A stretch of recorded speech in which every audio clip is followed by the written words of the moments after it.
Hey there, welcome back. Well, I wanted to show you something today. It's just breathtaking. The sage is blooming and it's just gorgeous, and I'm hoping that I can get a really good picture of it for you so you can see. But my husband and I were walking through here last night. We were just taking a walk through the gardens, and it looked like it was glowing. It looked like it was glowing in the dark. This plant has a really important job to do. The sage is a culinary sage, so we can eat it, but a little bit of sage when it comes to herbs and flavoring goes a long way. So I want to be really careful here because there's just bees and pollinators just all over this. But if I wanted to produce some more plants, seeds are right under where these flowers are. And it's not time to collect the seeds yet. I'm going to let these flowers kind of dry up, and then I'll be collecting the seeds. But this plant is just gorgeous. I don't know why anybody wouldn't want to have it in their landscape. It's just beautiful, and I'm close to it right now, and I smell the smell of sage. It reminds me of turkey and dressing. But I even though I can't really use this much sage, and I have 2 or 3 plants like this, and they get to be kind of a subshrub. And I would say this is about up to my, this is up to my hip. So that's how big this plant gets. And because it kind of turns woody, I call it a subshrub. It doesn't get as big as a shrub. It doesn't get as big as like rosemary, but it gets pretty good size, and it's just gorgeous. But they only bloom once in the spring, and then they don't bloom the rest of the year. But this sage has a job to do in the garden. Not only can we eat the herb, which is the leaves, but it's also confusing the pests in the garden. So if I also have oregano just on the other side. I have a pomegranate tree right here that's starting to put on its leaves. I have some orach right here. I have beans and potatoes planted all along the edge of the border. But this plant, because it's an aromatic herb, it's meant to confuse the pests. So unlike having like a long row of potatoes or a long row of squash or a long row of tomatoes or corn or peppers or whatever, the pests just have a harder time finding my main crops. But I wouldn't say that this is a secondary crop. Because it's in the landscape, it's doing another very important job, and that is just being pretty. Even when all of the blooms go away, it's just a beautiful green subshrub. It just kind of grows in a dome like this. So, but right now, one of its important jobs that it's doing is attracting all the pollinators.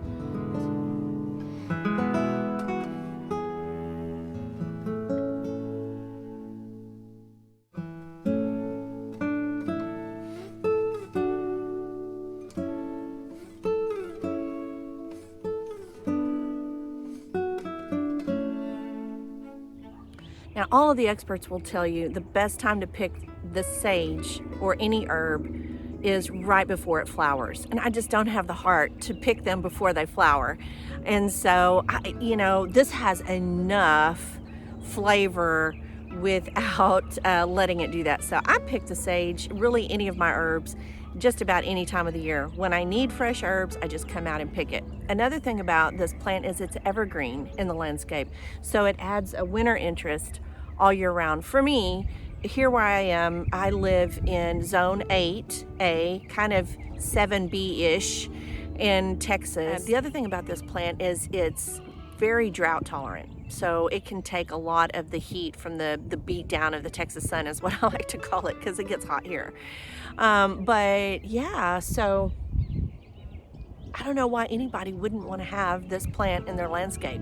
In any kind of edible landscape or ornamental landscape, whatever it is just breathtakingly beautiful. It's just a beautiful plant. Trying to decide if I want to pick some flowers and bring them in the house. The smell is wonderful. But yeah, I would love, even though this is plenty of sage for me and my family, I would plant more of these plants just because they're just so beautiful, and they do a good job of repelling or confusing pests around all of my other main crops. This is kind of like the irises that are blooming right now and the gladiolas that are blooming. sometimes I do want to go pick a bunch of stuff and bring it in the house for a flower arrangement. But this right now, it just looks so magical. I just want to leave it alone.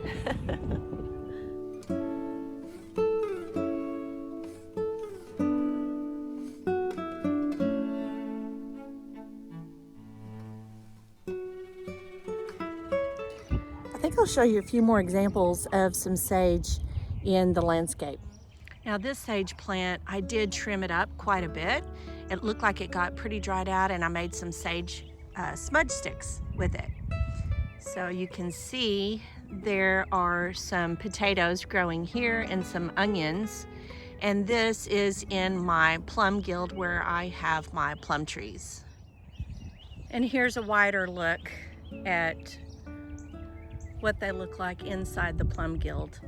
A lot of this green that you see over here is cilantro, which is also an aromatic herb, interplanted with some broccoli and beans and potatoes,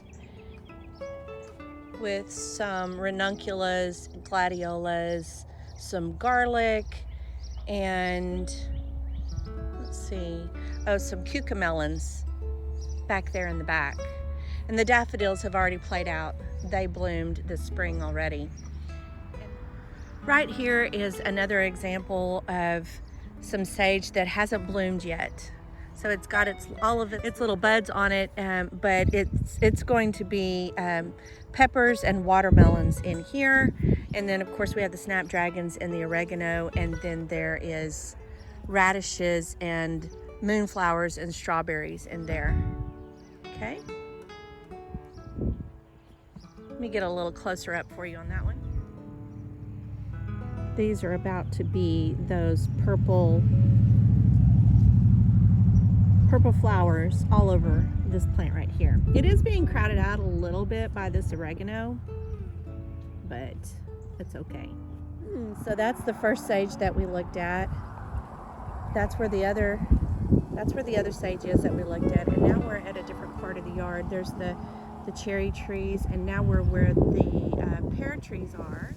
Okay, I'm going to be really careful in here because I have a lot of okra growing up in this area right here, and some beans and some potatoes as well. But it's interesting because the sage on this side hasn't blossomed yet. So it has its little blooms that haven't opened up. And this gets morning sun on this side. So this is the eastern side, and then over here, where it gets the afternoon sun, it's all, woo, I don't want to step on any okra. It's all bloomed, and it's in the shade right now. But I thought that was interesting. I didn't notice that before. So the ones that I've been showing you have been the narrow leaf sage. And then I have one that I started those from seed. And I also have a broadleaf sage. And I've used both. So this sage right here is a broader leaf sage, and it has not started to bloom yet. And I think it's because it stays more in the shade. This is right off the front porch, okay? So what we have growing around here is we have some onions. These are potatoes that I planted earlier on, and then some salvia, that's about to be beautiful. Some ornamental plants like Dusty Miller, more potatoes, and some petunias, some onions, some cilantro. And this is where and then we have some lettuce coming up back there. This is where I planted some turmeric last year, and I grew it beside the sage. So when I'm sitting here in my little chair and having my coffee in the morning, I get to see and smell these plants that I have in here.